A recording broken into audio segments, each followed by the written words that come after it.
What is up, everybody, and welcome to another episode of the Breathe and Air podcast, where everyday action meets extraordinary mindset. Today, we have Ryan Dreyer come on. He is somebody who I think we have a lot of parallels. We have a lot of things in common. He's doing ultras. He's doing triathlons. He's in the e-commerce space. And he is even launching a self-started coaching program called the School of Self-Belief. Ryan, thank you so much for coming on, man. I'm excited for our conversation. Hey, Mason, thank you so much. I'm super excited to be chatting with you today and chatting with you on something that I'm so passionate about. You know, health, wellness, and, the central breath has been foundational for me. So super excited to be here and to chat more on it. Yeah, absolutely. And then this is a space that you've been in, and you've had your own physical, mental, lifestyle transformation. And I can already tell just by looking at some of your content, I'm like, man, me and him are on the same brainwave. This is going to be a great conversation. And I know that everyone listening is going to really benefit from this. So tell me a little bit about, your background and how you even got into this space. Yeah, so I would say that I sort of fell into this space through cycling. I was somebody who in college, I always would go to the gym super consistently, but I always sort of felt like my fitness was kind of hanging on a thread, a weekend of drinking, a weekend of eating out.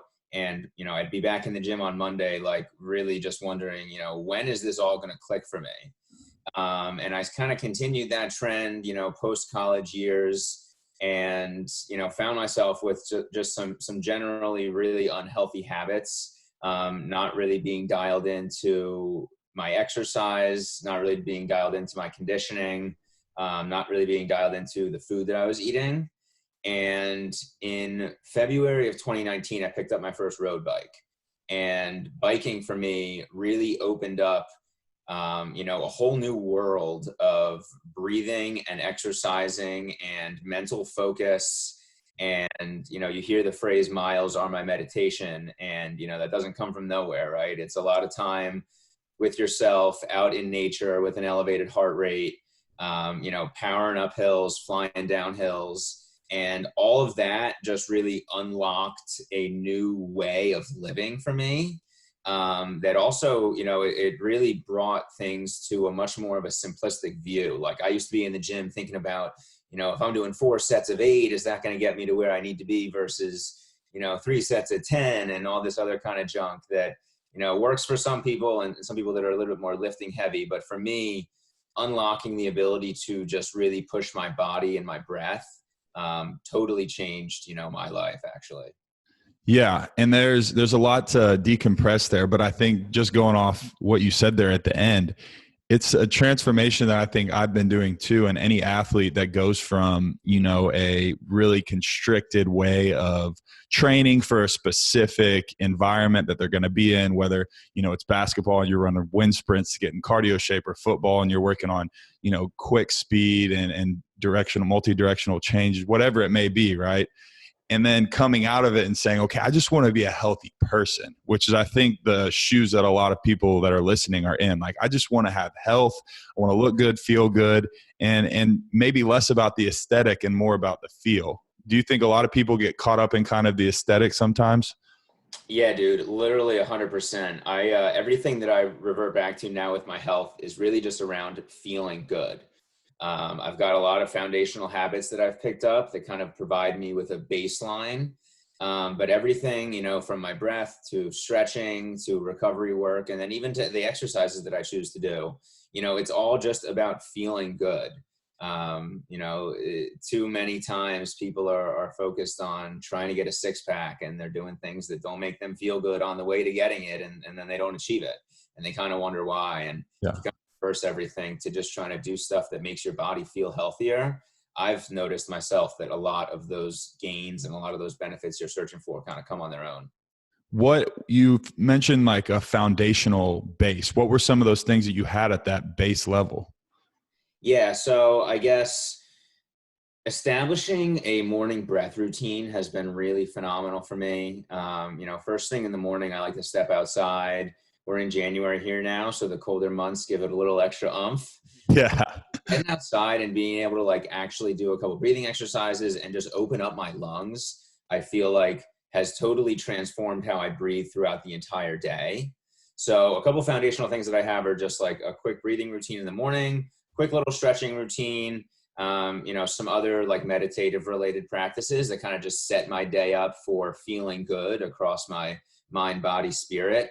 That kind of stuff I just cannot believe more in. It's really been huge for me, and it's amazing to connect with people like yourself who have seen similar benefits. Yeah, it wasn't until about a year ago that I really dove into breathing intentionally. I mean, I had always kind of had this sense of it because I would use it. I remember I actually got taught just, simple belly breathing, which we don't really do. We always tend to breathe through our chest, right? But just simple belly breathing to lower your heart rate for performance. So elevated heart rate, I'm trying to get back in the huddle, trying to, get my breath down, get my heart rate down, and I would just belly breathe. And we would do this after workouts to kind of calm ourselves down, get our heart rate down, relax. And I noticed extreme benefits from it. And that led to something even more, right, where I started getting into Wim Hof breathing and these kind of things in the morning. And being intentional with that is crazy because it really is. This is like what keeps us alive. And we really don't think about it. Like this is something that is part of us being alive and here. So for us to not, take it seriously, I think is a mistake. Yeah, dude, I totally agree with that. And I kind of think about it like, I try to think about it like a car. And I don't know if this totally makes sense, but it clicks in my head. So I'll give it a shot on you. Okay. So the way I think about it is like, if you basically start your day and, let's say that you're a car, and let's say that you don't do anything with your breath in the morning.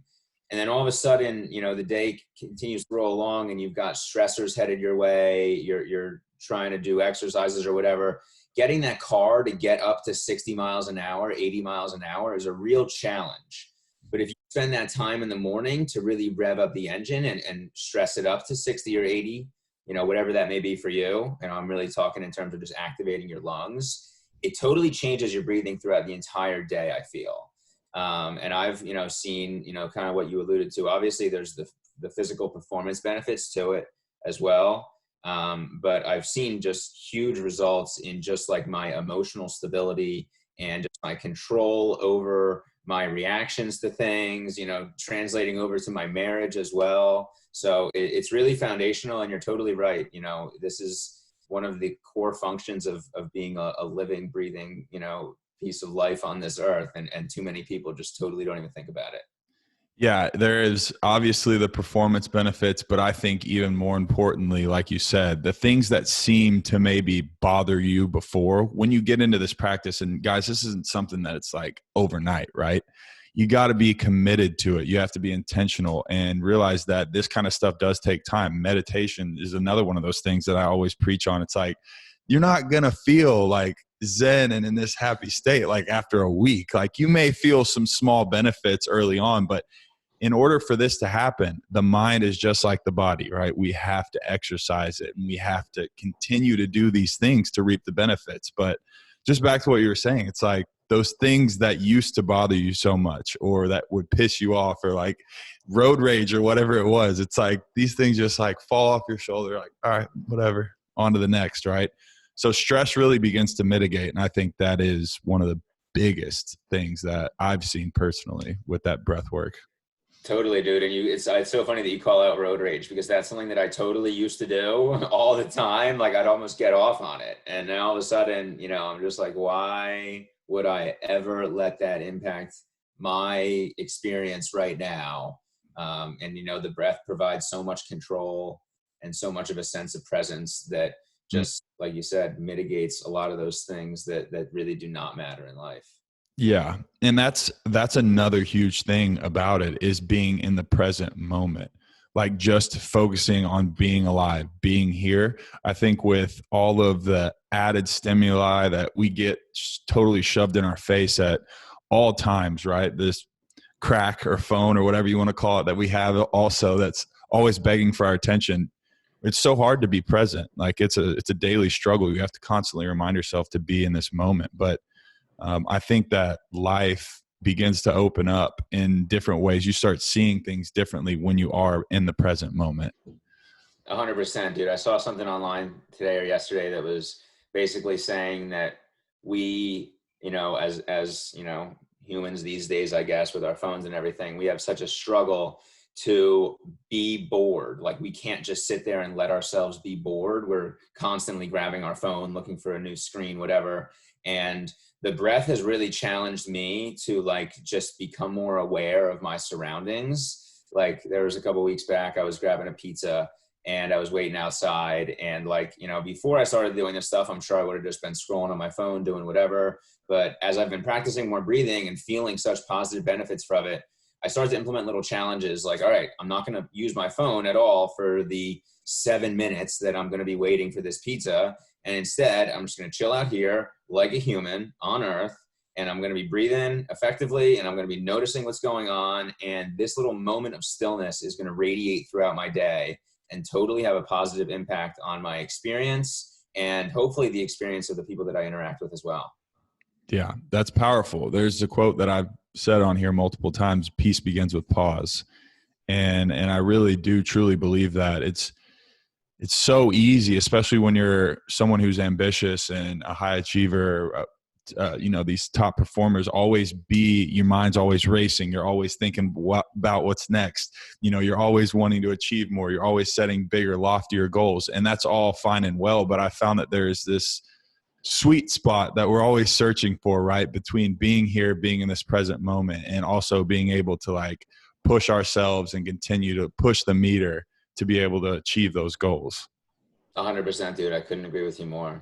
Yeah. So tell me a little bit about this ebook that you've written and kind of what people can expect. I know it's free, so there's no excuses, guys, for you not to go check it out. But yeah, no excuses not to check it out. So the ebook that I put together, 7 simple tips to level up your health. It was really just, I wanted to put pen to paper on what's been effective for me. I was starting to, get some questions from, friends, family members, whoever, on what it is that I'm up to, because I've obviously gone through a very significant like lifestyle change from the people that knew me in college to the people that now know me, these days, a few years removed. And I just revert back to kind of what I said in the beginning here, that like the strategies that really unlocked my health were these things that I've ever considered: just breathing in the morning, doing things to make my body feel good. Having that presence of my physical body as well as my mental health. I have a few habits that I really commit to, and I wanted to just lay them out in the book, and also give myself a chance to kind of expand on them and really kind of force myself to identify what they were. So I can rattle off a few of them. Some of the big ones for me are certainly not using my phone within the first 30 minutes to hopefully a little longer than that in the morning. That's really something that I had identified. I guess the biggest indicator of that is I'm a huge proponent of Whoop. And I got a Whoop about a year ago, and it's got a little questionnaire in the morning, and it says, did you use your phone at night in bed? So I guess that was what triggered it for me. But all of a sudden I'm like, wow, when am I using my phone, and how's that impacting me? And I think way too many people, myself previously included, begin the day by just scrolling, consuming news, looking to catch up with their friends, but inevitably, getting the stress of the world brought down on them. So that was really a foundational one for me. I touched on the breath and the stretching. And other than that, I just wanted the book to be a way for somebody who's just kind of curious about a different approach to improving their health. And I wanted to be able to provide that, in an easily digestible way that was really free to people. I love the benefits that I've achieved in my health. And I love connecting with other people who achieve those benefits or who are pursuing those benefits. So that was just a way to put my ideas out into the world. Yeah. And it's so effective as well. And that's a step. I feel like whenever we start feeling these differences and these changes in our life, it's only natural for us to want to share. It's not like, I just want to, because it's all these things that you're listing are, things that can be put into a daily routine. And you mentioned the phone. That's something that I've been really adamant on lately, as far as an hour before bed and then an hour in the morning, not being on it. And you can talk about the scientific things at night. I think it's all around challenging for, a lot of people to not touch their phone first thing when they wake up, especially if it's on your alarm, and at night, you're in bed scrolling those things. But I just quickly, like blue light sensitivity, right? It literally disrupts your sleep. It inhibits the amount of melatonin that is released in your body. So if we want to get down to scientific, not just mental side of like messing up, your thought process in the morning, like letting someone else dictate your thoughts and your mindset for the day. Like, do you want to take control of your life? Do you want to see some random thing that may piss you off on Twitter that's going to like send you into this mindset spiral to start your day, right? But I mean, scientifically at night, it really will actually physically disrupt your sleep and inhibit that because of the blue light. So, man, we're on the same page there. And there was something that you said, I was reading the little synopsis of it as well, about how to design an environment that encourages progress and goals. And I think this is huge in setting up an environment and a support system, because we're all human, right, at the end of the day. So what's some practical tips or things that have worked for you to design that environment that encourages your progress? Yeah, so I am a huge proponent of environment design. I got to give a shout out to the GOAT, James Clear with Atomic Habits, who really opened my eyes to this. But I've become a huge believer in basically making it easy to do the things that I know will promote my health and the things that I want to do. So a couple of quick strategies that I use are surrounded around yoga and stretching, and then journaling. So, how many times have I told myself I want to get more into yoga? I want to do more yoga classes. Well, it never really seemed to stick for me. So one way that I decided to make it easy is that I started to lay my yoga mat out 24/7. It's either laying on the ground downstairs or it's draped over the railing where it can be put down in a second. And just visually seeing that encourages me to hop on the mat for even just a minute, 2 minutes of stretching, maybe between work calls or whatever it is. And that 1 or 2 minutes of stretching compounds over and over and over again, and my flexibility increases. And then all of a sudden, as my flexibility is increasing, I'm actually encouraged to do yoga classes, because my yoga classes aren't these grueling events that I'm like going into cold. Yeah. So that's one area. And then sort of along the same lines, I really wanted to get into journaling for the longest time, and I just could not get it to stick. And it was in June or July, I started leaving my journal out on the kitchen counter 24/7. So another thing that I just see all the time, I loop that in with my morning routine. So now I grab that and I do that before I get onto my phone. So now I've got a couple little, like I don't want to say check boxes, because I'm not just going through it to check something off the list, but I've established, little barriers to kind of promote my health all around. But in general, I'm a huge proponent of making things easy. Nothing's going to discourage me from, doing a yoga class than having to take, 5-10 minutes to figure out my setup and all that other junk. Yeah. There's one thing that I've definitely been wanting to try is like hot yoga. And we had a lot of yoga class. We do yoga once a week. My mom was a yoga instructor growing up. And it would probably intentionally make the classes as hard as possible. Anytime I went, I'm like, are these classes usually this hard? Everyone would see me walk into like a cycling class or something and be like, oh shit, like here we go. The class is about to be super hard. Can be tuned up. No, I love the sauna in the steam room, and mixing that with yoga, I think would be major. Dude, 100%.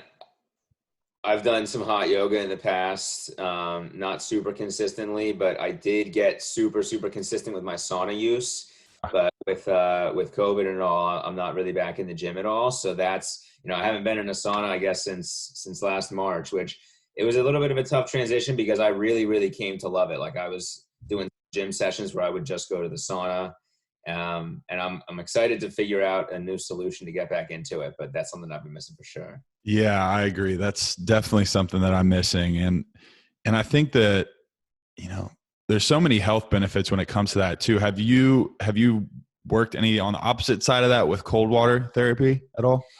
Yeah, so I've done, I guess, more consistently in the past year, I've done a bunch of cold therapy. ice baths fairly consistently. I was loving, actually, back when I was able to go into the gym, I was loving bouncing between the sauna into a cold shower real quick, back to the sauna.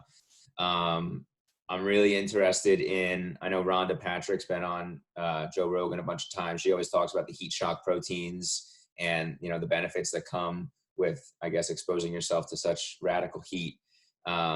But on the cold side of things, it's a little bit easier for me to do. I can just head over to the beer distributor down the street and grab a 40-pound bag of ice. And I fortunately got a tub here. So I love it. It's so crazy that, you know, like we touched on earlier, the physical side of it, but then the mental side of it too. I just did one last week, and it was the first one that I'd done in a little while, probably 2 months or so. Yeah. And my body, my brain was screaming for me to get out. It was just, you know, complete chaos inside my head between my ears, and just breathe through it. And then all of a sudden I sat in there for 15 minutes, and the last 13 were, you know, as easy, happy as a clam. So it's crazy. I love it. What about you?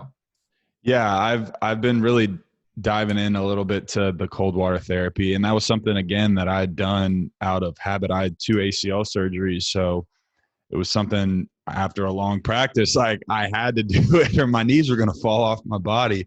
But I didn't realize the other benefits that it had. And I think the cold shower as well, like even just mixing that in, kind of easing it in, take your normal shower and then just turn it on as cold as possible and just see how long you can go. See if you can go a minute, 2 minutes, and then over time increase that. And it's a weird sensation when you find yourself like yearning for it, almost like you want that feeling again, right? It's like it doesn't feel good, but it feels good. Like one of those, it's a weird way to explain it, but even cold water, I just like, you know, jumping in the pool in the wintertime or whatever it may be. It's funny because I have some guys up in Florida and they are listening to it or saw something on Instagram that I put about, you know, cold water therapy. And they're like, man, I wish I could take a cold shower. I'm like, why can't you take a cold shower? They're like, it's not cold enough. Like the pipes are like hot year round. I can't get the water cold enough. So it's funny to look at it from that perspective. Like we're complaining about the cold. Some people want the cold. Like it's just.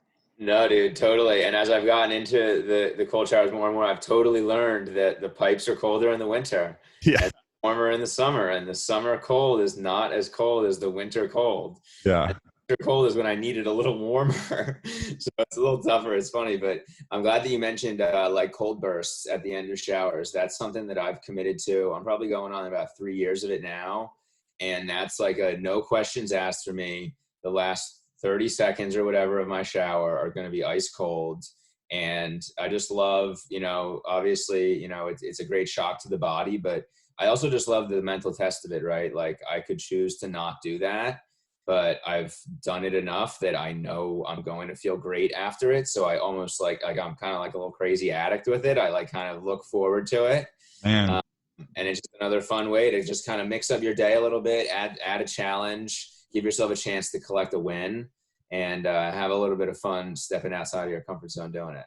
Yeah. I think that's such a big part of it is like, yeah, I want to do this. Like I committed to doing this, but that's going to hurt for the first, right? But whether it's the physical benefits that are obviously there, I think so much of it is even more the mental benefit. And like you said, that little win, like the whole making your bed, it's a little win. Like I did this. And that's a part of, I feel like the feel good, right? You checked off something. Anytime we check off an accomplishment, we get that little hit of dopamine. That's like, good job. You did it. You didn't puss out this time. And totally. that's part of it for sure. I know that your, you know, journey hasn't always been like you had a journey from being unhealthy and overweight to now, you know, you're doing ultras, you're doing triathlons. For anyone that's in that position that's listening, how did you start down this road of, you know, finding how to optimize your mental and physical health? Yeah, so I actually got really, really fortunate with how kind of a timeline of events unfolded for me. So I guess I should say that like at my unhealthiest, I was 222 pounds. I'm about 5'10". So I was, you know, a pretty large kid. I think I was 24 or so when I weighed that. And what ultimately changed for me was connecting my breath to exercise and making exercise enjoyable. So I I had a broken ankle in ice hockey, and I really thought that it was going to be, like kind of the end of the world for me. I'm like, oh, my body's starting to fall apart. But it actually aligned where it gave me the opportunity to then get a deviated septum fixed that I had needing repair for a long time. And timeline kind of worked out well that I had the ability to learn how to walk on my leg again. At the same time, I was kind of learning how to breathe again. So for anybody that's just starting, they could start exactly as I did. And that was just with walking my dog around the block, breathing exclusively out of my nose. And I would I'd start this with 10 minutes, 15 minutes. And as my leg was building up, I'd stretch these to, an hour walk or so. And then I kind of transitioned that into running. And when I was running, I became super comfortable running really, really slow and just allowing myself to breathe comfortably the whole time. In endurance sports, this is called zone 2 training. I don't know if you're familiar with it, but it basically, is just above your warm up heart rate level. So you should be able to have a conversation. You should be able to be hanging out, but still working a bit. And just kind of getting into that area really allowed me to just experience exercise differently. Like I said, I spent hours and years in the gym, so many workouts that of course, had benefits and of course, kept me moderately healthy, but I never ever had that, real gym success that I feel like I see in a lot of other people. And I guess when I circle it back to the breath, again, for somebody that's just kind of starting it out, when I learned how to do that, then I started to look for different exercises outside that I really enjoyed, like just hiking in the woods, spending time with my dog at the park, and being a little bit more intentional with my breath whenever I'm outside. It all brought it back to that place of just feeling better, starting to feel my body actually pump oxygen, starting to feel my respiratory system function at a more optimal level than I had ever been familiar with before. To give you some insight into my previous breathing, it was always out of my mouth, always struggling to breathe. I did okay in the gym, or I managed time in the gym, because I was never totally pushing myself with my breath. Like when you're doing a bunch of curls, you're not, at least in the past, I was never really doing, intentional breathing. I'm sure if I did that now, that'd be beneficial. But that's kind of where I view things now. For somebody that is again, just looking to start off on a real health journey, another thing that's been huge for me is having a super foundational morning routine.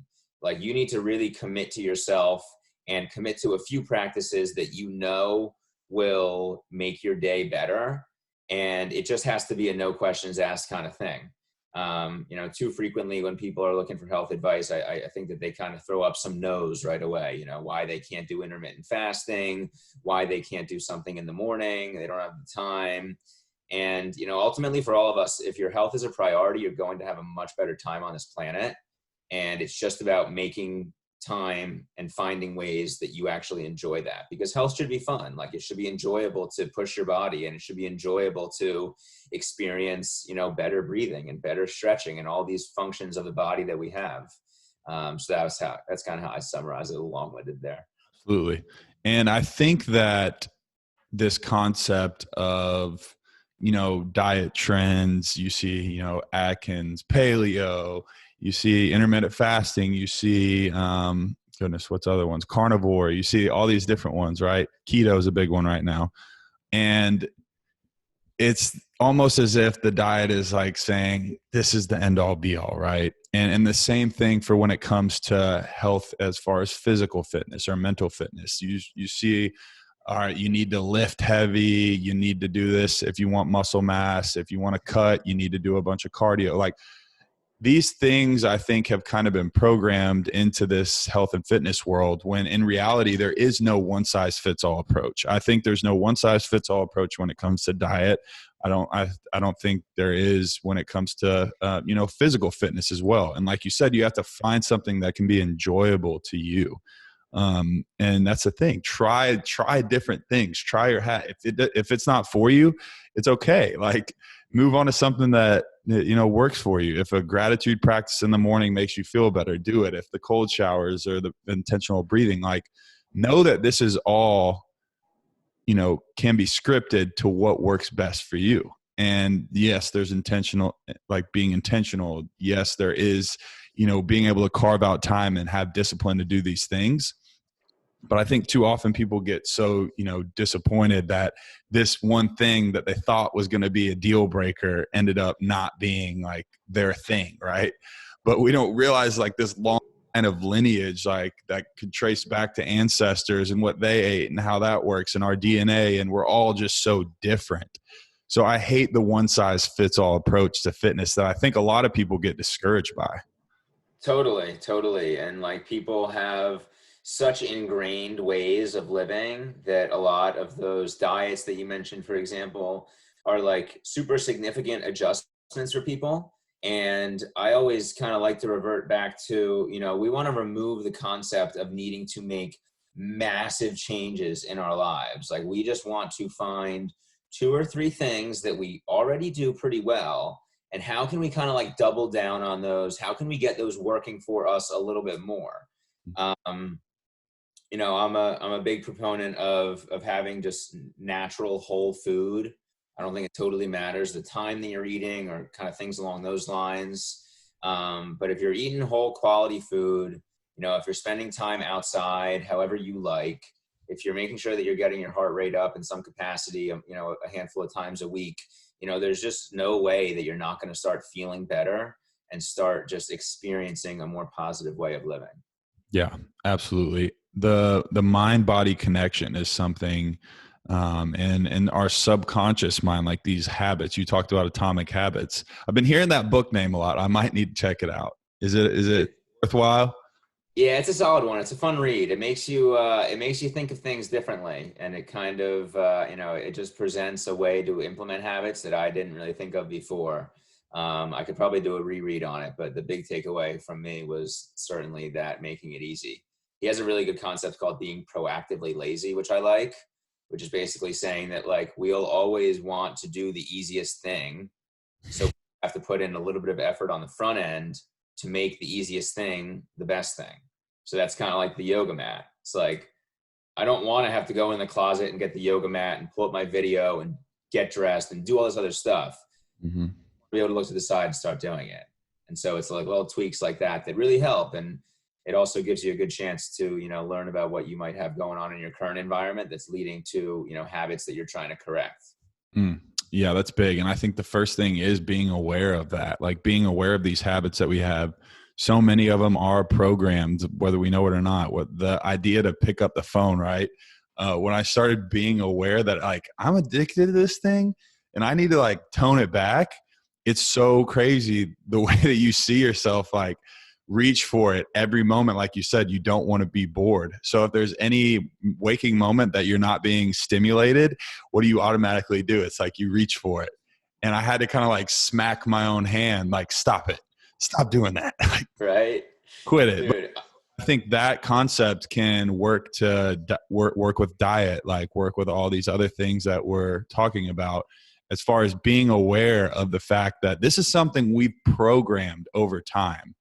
And if we're doing it, let's at least be aware that, hey, this is probably not a good thing for me. When you're not aware of that's a totally different story, right? It's not a good place to be. But as far as being outside, I saw, obviously we talked about the biking, but slacklining also, which I find I've done it a few times in college, just hanging out with the guys, probably drinking beers outside. But yeah. what benefits have you seen from doing that?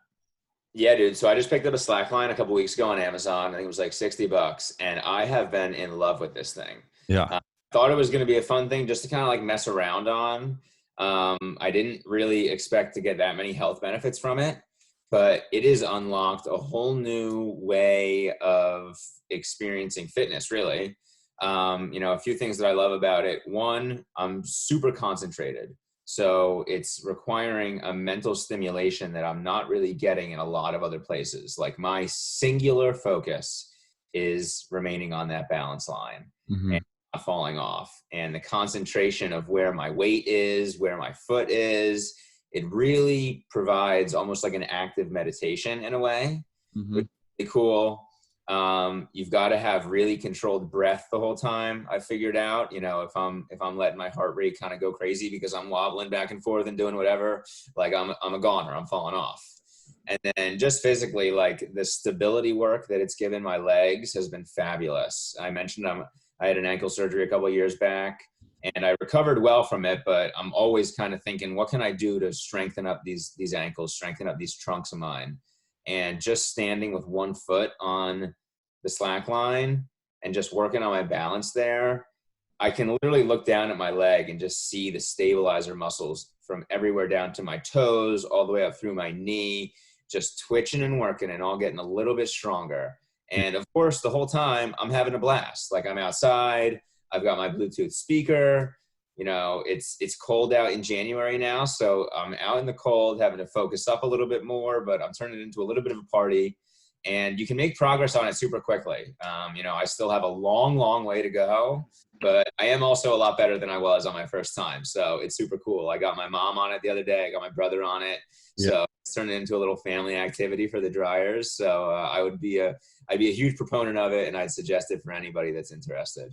Yeah. And I think there's something to be said about, you know, having to be solely focused on that, and that as a form of meditation. I think biking could probably be pretty similar at times, right? When you're climbing a hill, like your legs are screaming at you, or skydiving, you know, these things that the cold showers, I think similar effect. Like you're not thinking about anything else when that cold water just smacks you in the head for the first time, right?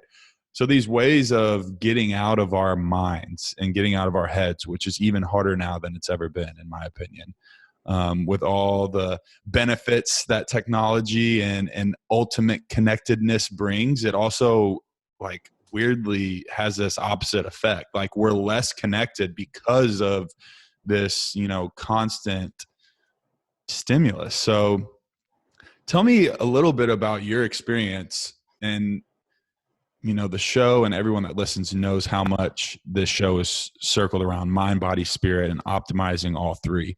And I think those three pillars work together. And when one's lacking, I think it pulls on the others. So to have pure balance, which I think at the end of the day is what we're all looking for, right? Balance in our relationships, our finances, our health, physical, mental, whatever that may be.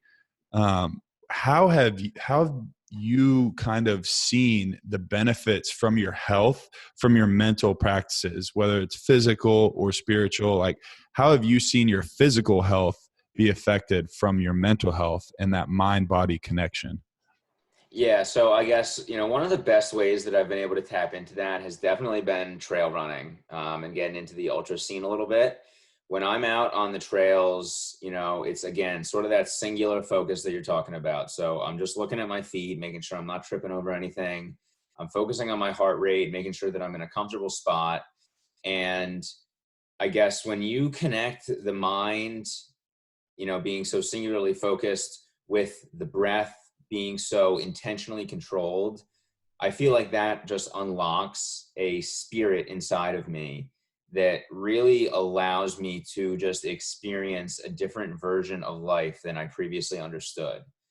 And once I've kind of come to learn about that, my goals have always been then to like, how can I get this kind of a feeling and this kind of a focus and this kind of an effort into like my day-to-day life? So, you know, I mentioned earlier, you know, I'm married. So, you know, just having such presence of my thoughts and presence of my breath within just dialogue with my wife has been amazing for the growth of our marriage. You know, we laughed the other day at little bickering arguments that we'd get into when we were like, you know, dating when we were 23, 24, whatever it was. And to really have like these physical accomplishments and these physical pursuits show up so prevalently in the home, it's amazing. It's really something that, you know, I encourage people to, you know, really plant firm roots in their health for that specific reason.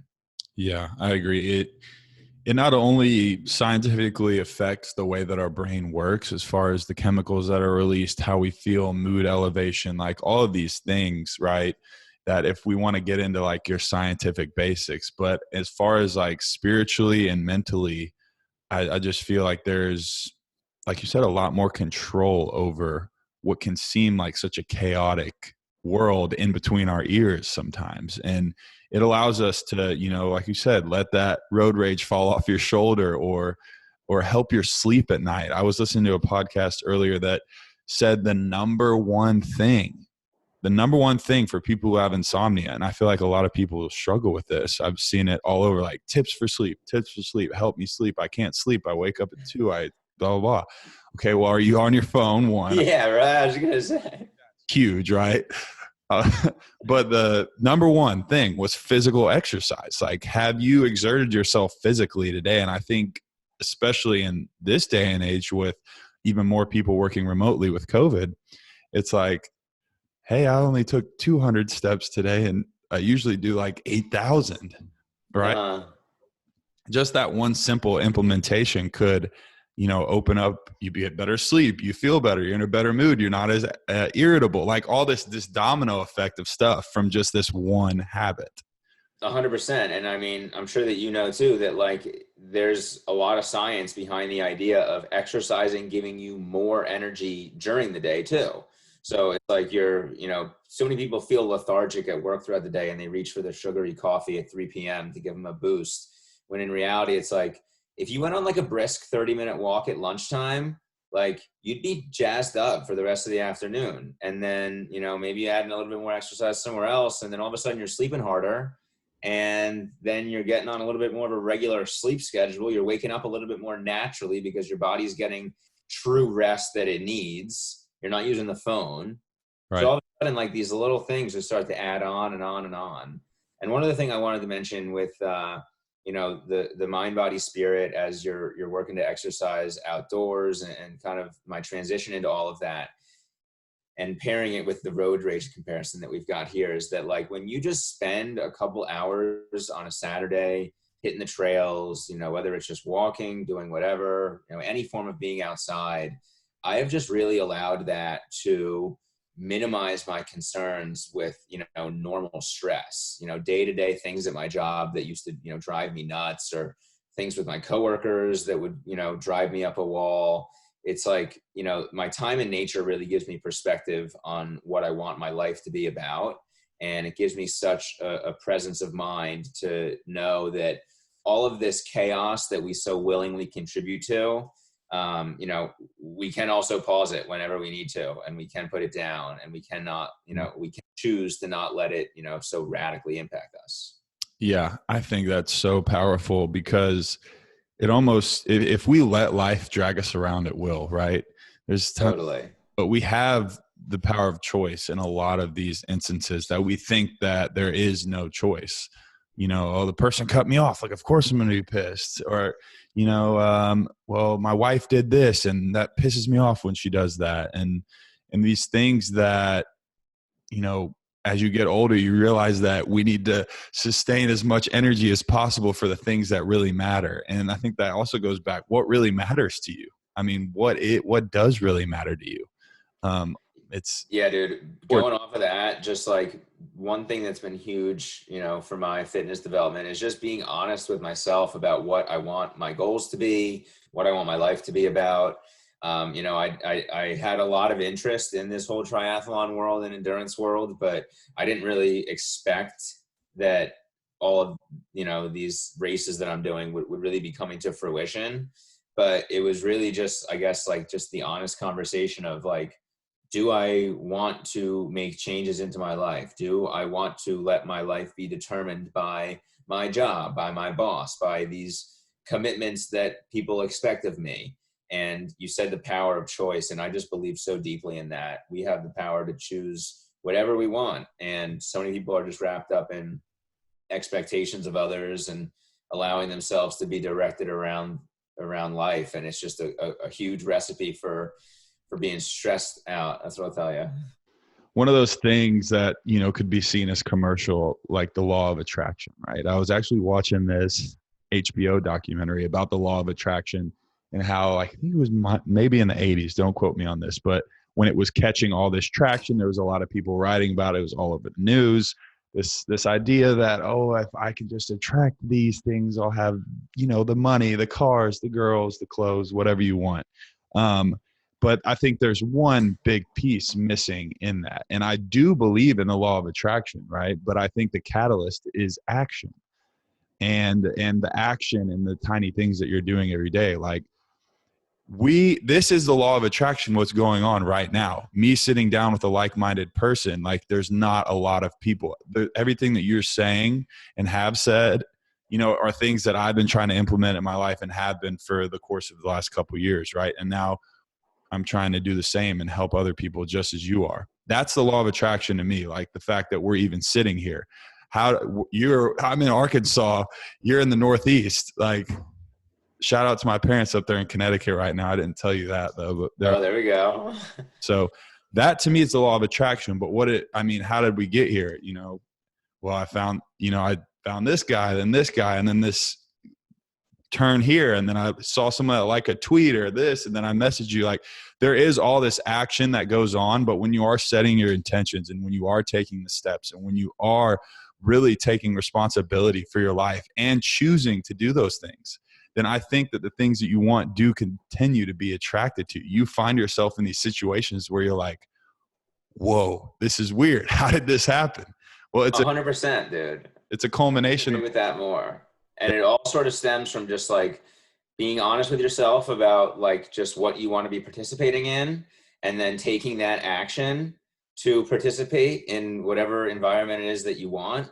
And yeah, dude, I mean, as soon as you start doing that, things start coming your way and new opportunities kind of arise. You meet new friends and new people. And all of a sudden, you're engaging with people who have really strong rooted, like-minded interests. And it just continues to propel that same effort. And it's all just kind of one system that just keeps moving forward and forward and forward for you. Yeah. It's like that snowball momentum, right? Totally. It's a powerful thing when it happens that way. Are you a Goggins fan? Oh my God, dude. Yeah.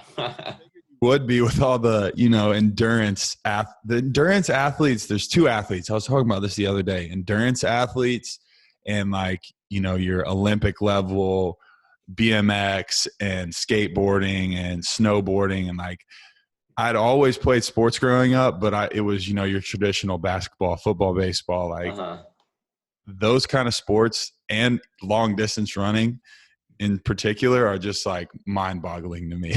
It's like dude, I played all those normal sports growing up. I was a huge baseball, football, basketball. I played a lot of golf too. But this endurance stuff, it kind of hit me out of nowhere. The Goggins book is crazy though. Have you read his book? Yeah, that's on my list. I'm doing a challenge for reading, and that's actually, it's on the order list already. So it's that was a super easy. I like that one a lot because it was very easy for me to get through. That was I read that super quickly, and I usually unfortunately take my time a little bit with books, but I like it a lot. Actually, right now I think I have 3 books that are that I'm like in the middle. It just depends on what mood I'm on. Like sometimes I'll mow through one, but other times it's usually when I'm home at night or in the morning, and it's like which one am I feeling today? It's the Wim Hof Method, Tools of Titans by Tim Ferriss. Yep. For anyone who would like to check, that one's awesome. I've listened to he has a couple podcasts that are like short snippets of those excerpts, I think. But I haven't read the book, but anything he puts out is always quality. Yeah, he's great. It's broken down into like wisdom, business, and health, like physical health. Okay. But I mean, people like Arnold Schwarzenegger on there, from like, your biochemists, neuroscience people. I mean, all types of people from across the big, broad network that he's interviewed, tech startups and things like that. But just quick snippets. And he's like a impulsive note taker. And so he basically just compiled this book of, notes from his interviews and from these high performers, the Titans in their certain space. And it's really good. It's a good one to like start your day with, because it's not as much in like a nonfiction form, but it's kind of like quick point. You could knock one out pretty quick. And then the other one, kind of read it in chunks, like it's not a continued story. It's just pieces everywhere. Okay. That might be a good one to add into my routine. I like that. I didn't know that it was formulated that way. Yeah, you can kind of sift through it, but it's fat. Like it's a big book. Yeah. But it is good. It's really good. The other one, and I recommend this one to everybody. It's The Monk Who Sold His Ferrari. Oh wow. Never even heard of that.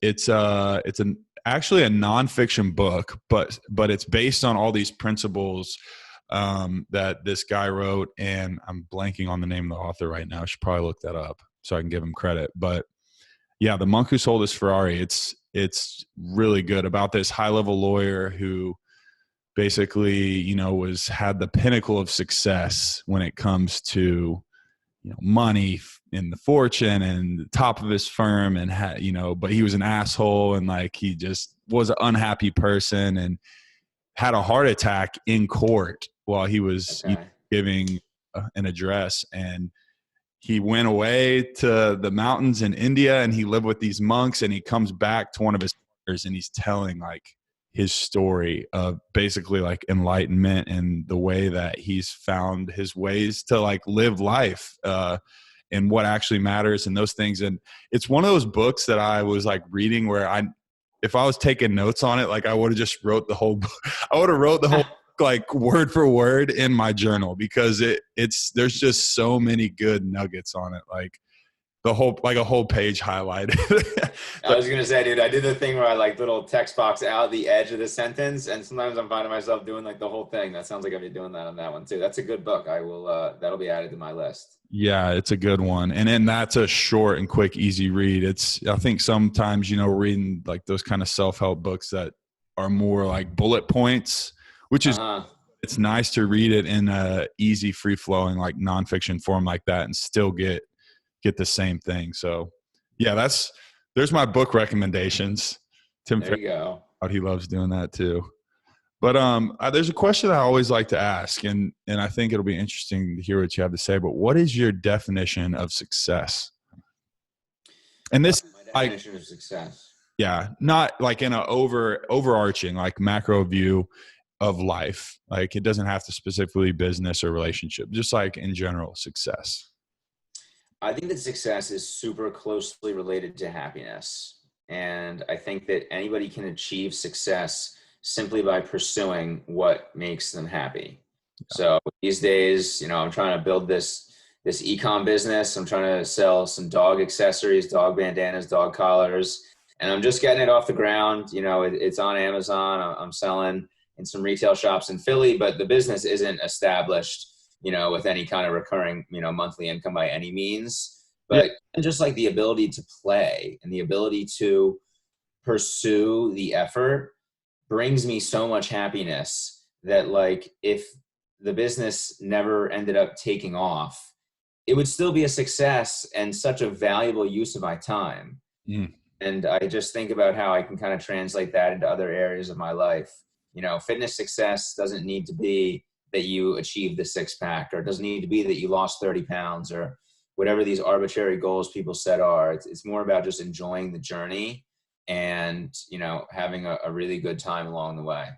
Yeah, I totally agree. Welcome to the journey. That's something I always say, because this life thing is meant for, we yearn for camaraderie. We yearn for, like-minded people in our circle that are going to push us, because this isn't an easy thing to be consistent about, right?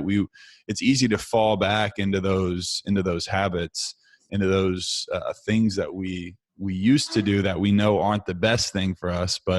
And that's why you need accountability. You need accountability partners and people like that'll bring you up and bring you to your highest potential. And I think that's really the basis of how I came across wanting to do this. Was I know I need the accountability. This is going to help me learn, connect with other people.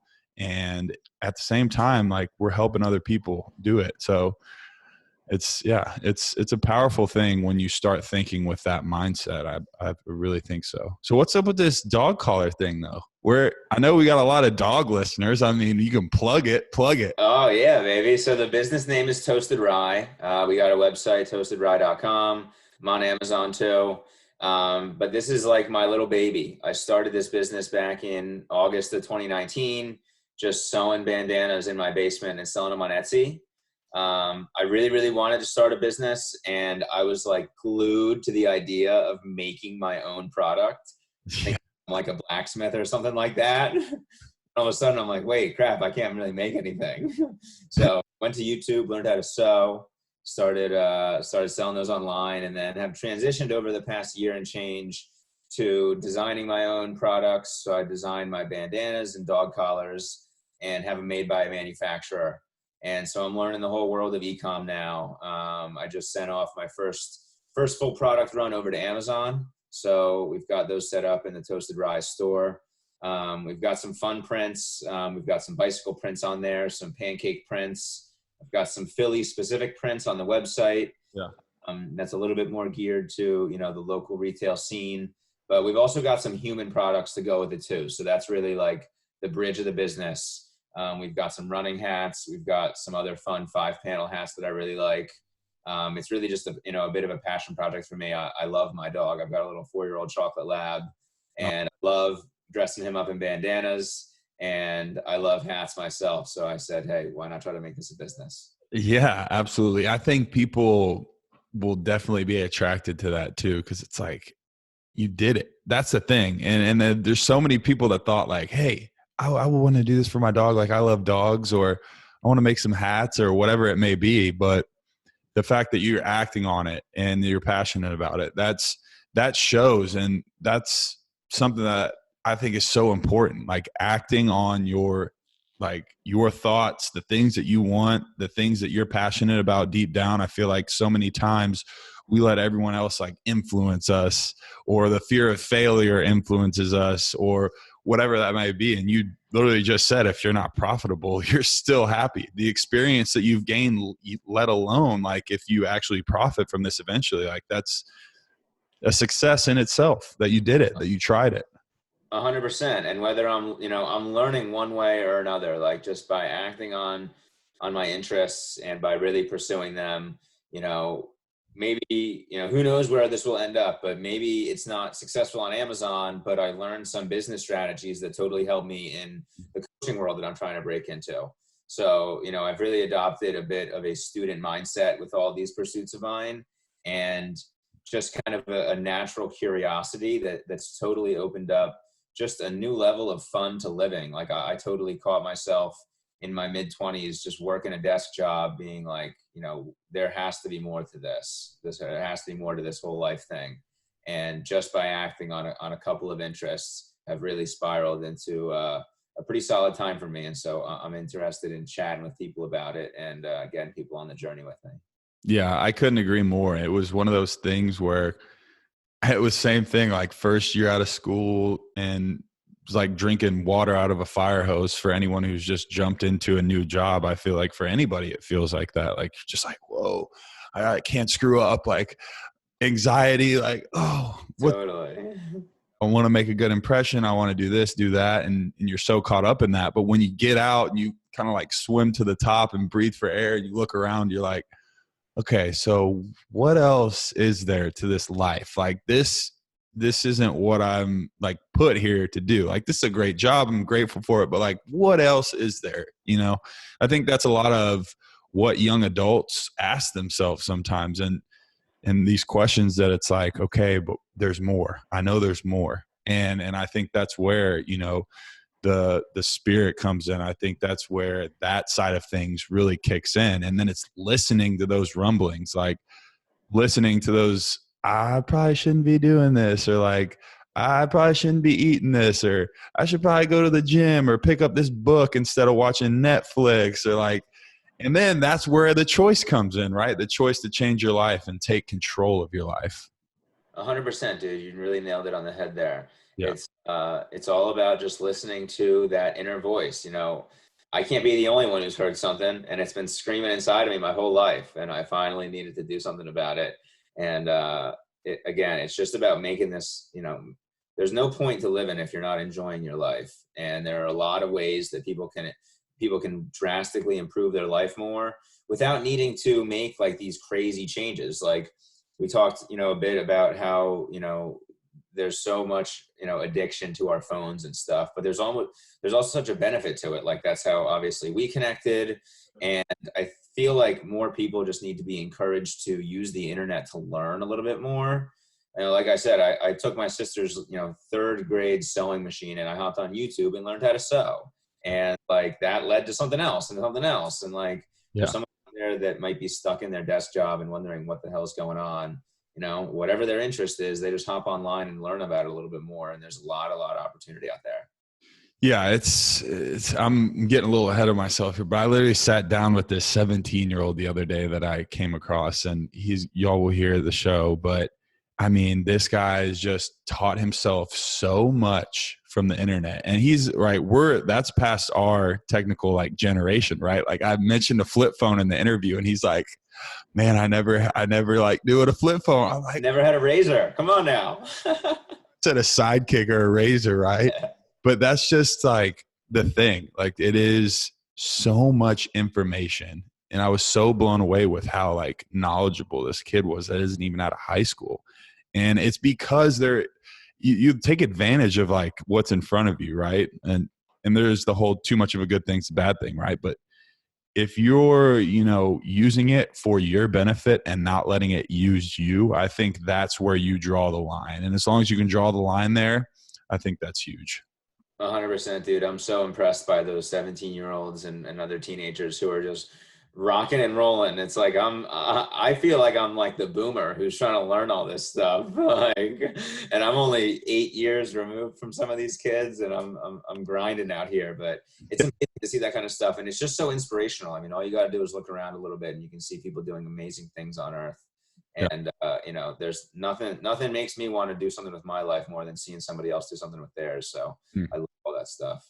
Yeah. And that's the inspirational and the motivational thing. I think that we can all be inspired and motivated, and someone may listen to this show and be like, man, that was awesome. Like, I'm going to start doing this, that, or they can just walk away and say, that was awesome. I feel motivated and inspired. And then that feeling's going to fade off in 30 minutes, and then they're going to go back to their same habits. Right. So that action, using that little like fire that's burning to then go act on it. And I think that, speaking about back to social media and those kind of things, it's really important to sift through and be aware of how certain things, certain pages, certain posts make you feel, and then being able to like hit that unfollow button, get rid of them, follow and attract those kind of people, right? Those people like you on your Twitter, which, by the way, what is your Twitter handle while we're on the? Yeah, so my Twitter handle is Ryan V Dreyer. Dreyer's Dreyer. So that's where I'm hanging most days. Just putting out what I can, trying to contribute positively to a little cool world on Twitter where people are doing some awesome stuff. Yeah, and that's a great place to start, y'all. Following someone like Ryan that is going, when you're opening your feed after an hour of not opening it in the morning, right? After an hour, and seeing like a positive message for your day, and not seeing all this other things that could, distract you, make you feel less of yourself, or whatever that circumstance may be. Only that. But man, it's important to do that. I think, it's not going away. So you take your control back and, sift through who you really want and what you really want to be seeing. 100%, dude. Auditing your consumption is one of the biggest things that I've done. Every couple of months, I like to go through it. It's a little, there's a good way to catch yourself on Instagram. I don't know if there's a way to do this on Twitter, but on Instagram, if you go to the explore page, whatever they're suggesting to you is what you're doing most with. So, if that's a bunch of chicks with, a bunch of skin exposed, if it's a bunch of random junk, like that's what you're clicking on all day, and that's what you're consuming. And if you want to then, take the step to improve your life in a direction that you really choose to, you got to go through and you got to unfollow those accounts that aren't bringing value. But at the same point, if you are consuming that stuff and that does make you happy, then so be it. It's all about enjoying this ride, and it's all about being honest with yourself about where you are receiving that happiness. Yeah, absolutely. Well, Ryan, thank you so much for coming on, man. It's been an absolute pleasure. And I know we could keep on going, so I guess we're just going to have a part 2 down the road. But tell everybody where they can find you. Go ahead, plug it all the handles and good stuff. Yeah, dude. Well, thank you so much for having me on. This has been a blast. I'm so pumped that we've connected, and I love chatting about all this stuff. And I love speaking with somebody who's like-minded and really pursuing, a really positive, impactful life. So thank you very much for having me on. Yeah. Best places to find me online are probably on Twitter or Instagram. Twitter is Ryan V Dreyer. Instagram is Dreyer Sheets 21. I do have a website, ryandryer.net. You can grab my ebook on there. My ebook's also linked onto my Twitter. Like I said, it's free. So my intention with that is really to share those foundational practices with people that have really, really had a huge impact on my life. People kind of see what I'm up to and think that the ultras or think that the triathlons are what have made, the biggest difference from that 222-pound version of me. But I really swear that it's those foundational commitments and really just showing up every day to make a little bit of progress. That's a good place to leave it. And man, thank you so much for coming on, and wish you all the success in the future. And, we'll definitely be in touch. It's a good thing whenever you can create that network and that, positive influence and those positive people who push you to be your best. So really appreciate you coming on, man. As everybody always knows, if you're listening on Apple Podcasts, go ahead and hit that little purple subscribe button. If it's your first time, welcome, and thank you for listening this far. Leave a comment. Let me know what you thought of the show, or you can also reach us on our Instagram at Breathe and Air Podcast, where we try and be one of those accounts that continues to, give you that boost, that fuel that you need throughout the day, tips and tricks, all that good stuff. So thank you guys for listening, and have a great rest of your week.